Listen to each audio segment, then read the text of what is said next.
దేవుని నామానికి వందనాలు. డాక్టర్ తెరెసా పాల్ గారు రాసిన శాశ్వత సత్యము పుస్తకము నుండి మీరు వింటూ ఉన్నారు. 3వ ఉపమానం, తప్పిపోయిన గొర్రె ఉపమానం.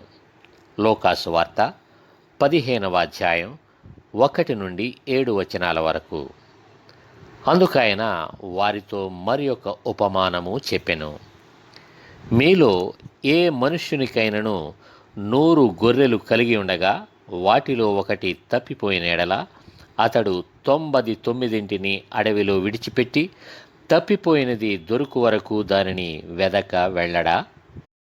అది దొరికినప్పుడు సంతోషముతో దానిని తన భుజముల మీద వేసుకుని ఇంటికి వచ్చి తన స్నేహితులను పొరుగువారిని పిలిచి, మీరు నాతో కూడా సంతోషించుడి, తప్పిపోయిన నా గొర్రె దొరికినదని వారితో చెప్పును గదా.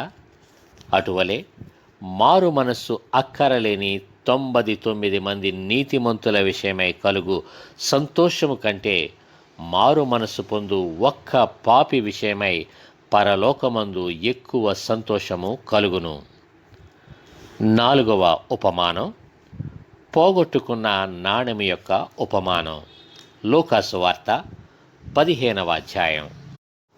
ఏ స్త్రీకైనను 10 వెండి నాణెములుండగా వాటిలో ఒక నాణెము పోగొట్టుకుంటే ఆమె దీపము వెలిగించి ఇల్లు ఊడ్చి అది దొరుకు వరకు జాగ్రత్తగా వెతకదా? అది దొరికినప్పుడు తన చెలికెత్తెలను పొరుగువారిని పిలిచి, నాతో కూడా సంతోషించుడి, నేను పోగొట్టుకున్న నాణెము దొరికినదని వారితో చెప్పును గదా.